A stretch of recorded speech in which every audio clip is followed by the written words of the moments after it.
Hey everybody, so today I want to examine a type of energy that follows me around in my dreams whenever big changes are happening.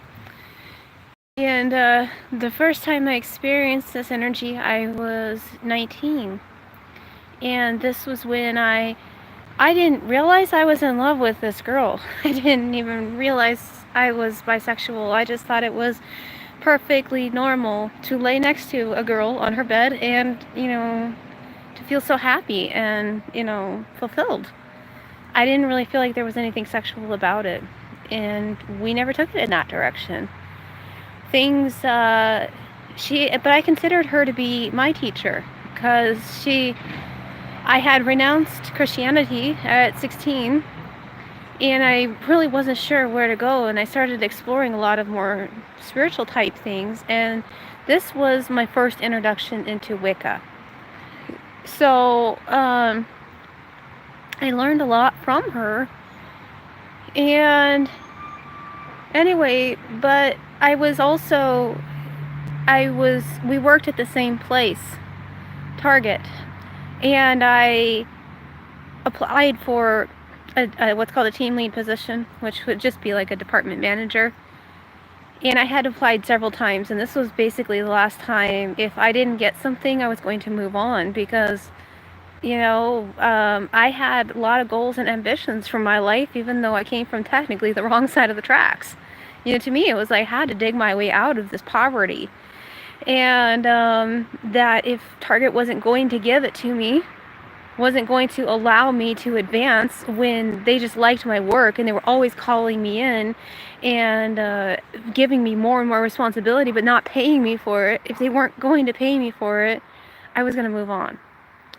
So the night before I found out I got this job, though, I dreamed of the tarot death card, the death card in the tarot deck. Except for honestly, I look at the normal death card now because I've kind of come back to the tarot after all these years, and now that I look at it, it doesn't look anything like this card that I dreamt of. And now that I think about it, it was a skeleton with 3 swords. So now I wonder if it was actually the 3 of Swords card, which is heartbreak. And that may be the case. So there was like both death and heartbreak at the same time. So, because I got promoted and my friend, my teacher, made me pull rank several times. And I had a job to do. And I couldn't just let her slide by with lazy behavior because she was my friend. I had, like I said, I had a job to do. And that wasn't fair to me. But I did. Anyways, so a couple weeks, maybe a month or so goes by. We're getting more and more distant from each other. And one of the last times I see her, I'm over at her house. We're laying on her bed like usual. Just laying side by side, talking to each other. And I lost my paycheck on her bed and didn't realize it. And I'm like freaking out the next day going, where is my paycheck? And I call her and she has it and she doesn't say anything, but this was the beginning of the end because she had been going through a lot of money problems and she didn't understand why Target didn't call her in more, and she would get mad at me that I wouldn't call her in more. But every time I would try, she would always say no. Every time everybody else would try, she would always say no. But so it's like you want more hours, but yeah, you're always saying no and whatever. But anyways, it was the beginning of the end because I wouldn't see her again. She would just end up quitting Target and didn't really talk to me much after that except for to ask for a book back. And so that was that. So that was the first time I had this experience with this knowing that a death was coming. And I didn't equate it until today because I remember somebody doing the tarot card spread and seeing a similar card with a skeleton with 3 swords representing the 3 of swords. So that is probably what I saw. Now, I mean, I'm sure this happened many other times, but my mind is being drawn to a dream I had last night, and so it's going back to this time when I was 19, and then a dream I had a couple of years ago when I first started attending Bethel, and the dream was that we had a whole bunch of kittens that we couldn't find homes for, and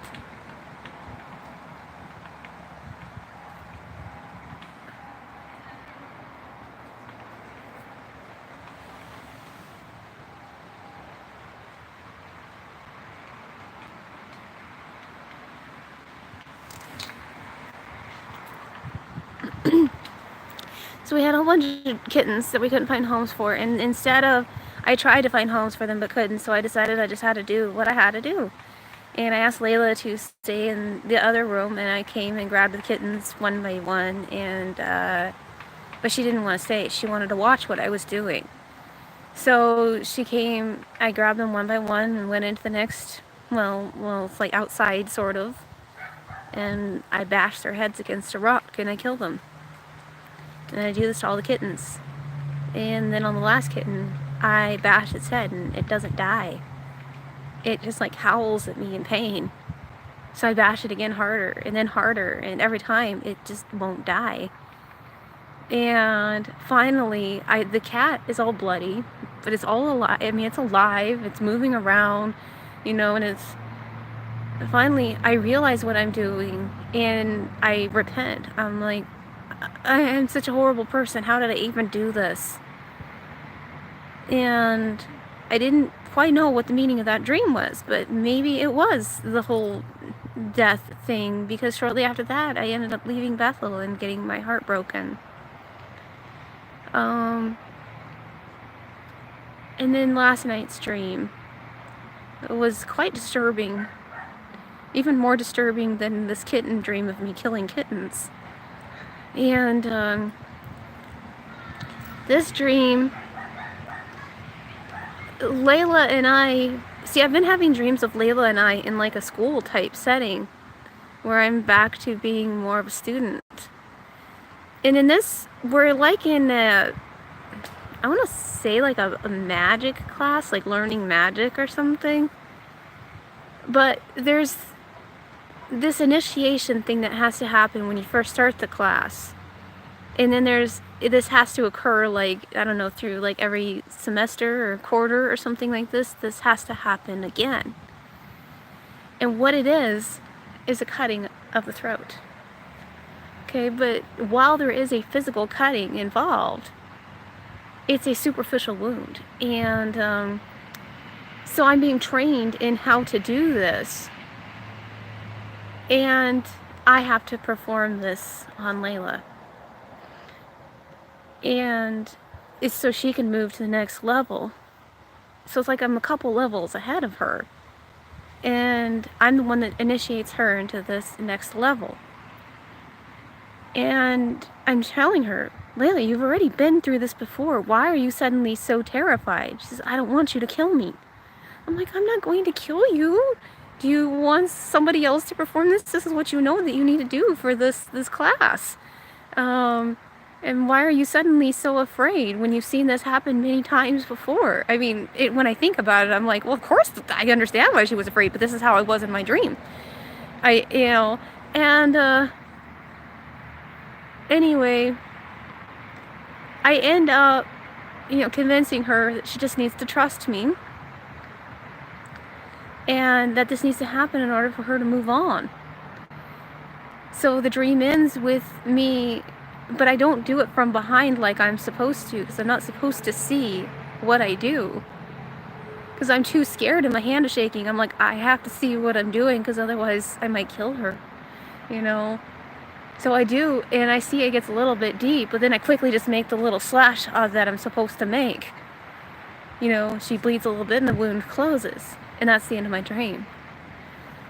And I'm waking up, I'm like, oh my God, I just dreamt that I slit my daughter's throat. What? What the hell was the meaning of this dream anyway? I mean, all morning I was so incredibly shaken from this. I was like, oh, what did I do? And what was that even about? And why did I seem to be so okay with that? Um, However, I did quickly realize what it was about. Because I've been thinking a lot about the throat chakra lately.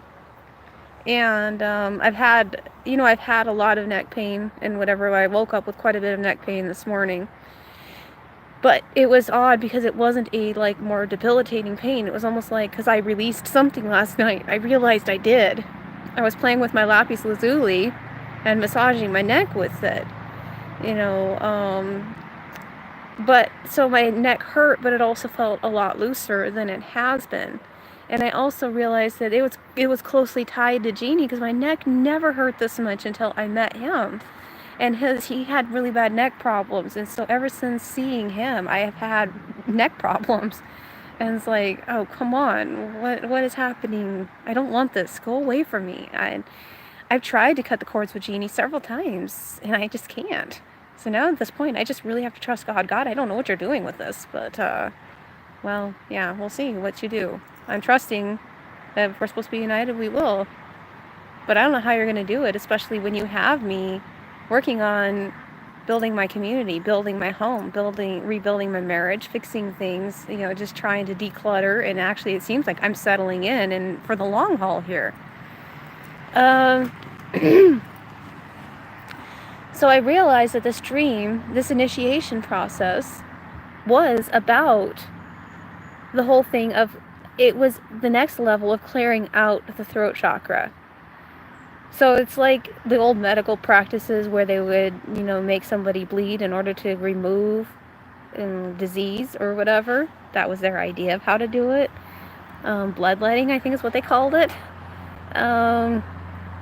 Some people actually did die from that. I've never seen that personally, obviously. I think that practice was outlawed hundreds of years ago. I don't know. Maybe it's been around sooner than I think it. I don't know. But that was the meaning of the dream, was it had to do with the release from the throat chakra of these built-up toxins, or these built-up things, lineages, blood lineages. What I focus on a lot is clearing out my blood lineage. And that happens with Layla.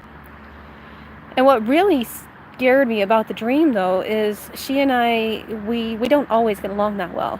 But yesterday, I finally just stood in my place and said, look, I know asking her, you want a better life. You tell me you want a better life. Are you willing to work with me on creating that? And do you know what you need to do? So she finally admitted, I don't know what I need to do. I'm like, well, then you really need to listen to me, because I don't know exactly what we're doing, but I know that I'm making progress, and I really need you to listen to me rather than stop fighting me. Please just trust me. Stop fighting with me. I told her this many times, but yesterday I finally stood in this of, I know where I'm going, and I'm moving this family toward a better place, whatever that means, whatever God has in store for that. I just have to move us to this better place.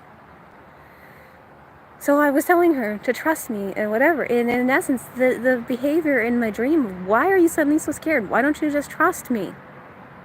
And it was like the same thing. So it's like, okay, well, there's obviously some blood lineage things or karmic things, to deal with here.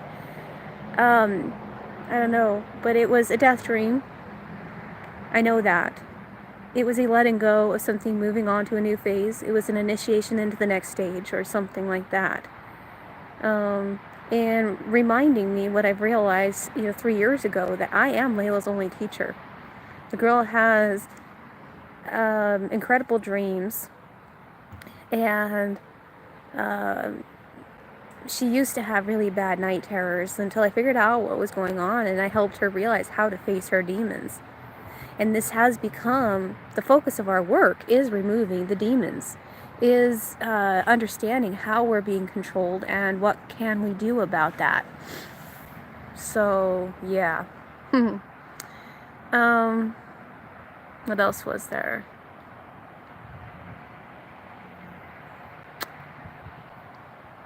We'll see where things go. I'm not exactly sure what this is a death of, although I do know that there is an upstep coming.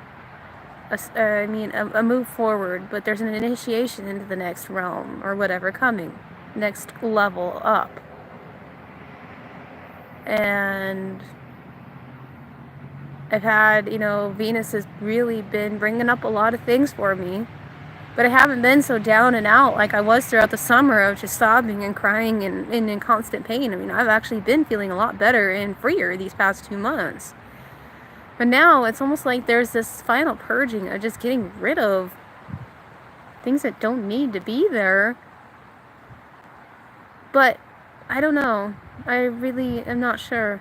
But I just know that the next few months of this year until the end of 2018 are critical as far as cleaning things up, getting rid of the old, and, as cliche as it sounds, being ready to start the new year with a fresh slate. So, 2018 started with me leaving New Zealand and coming back here completely and utterly heartbroken. Having to go through this tremendous healing process. And still holding on to the idea that he is my twin. Because no matter what I do, I can't cut any cords. I try to detach so much. There's nothing I can do about it anymore. So I just leave it up to God. Where does God want to bring it? Take it. We'll see. But there is big changes coming. And a death of something, I guess, that I hold sacred, akin to life. And maybe it is just the whole thing of really understanding my role as mother. As not only mother to Layla, or mothering other children, but just more as coming into alignment more with the universal mother, which has been a huge part of my work. Okay. Alright, gonna leave that there. I love you all, and bye.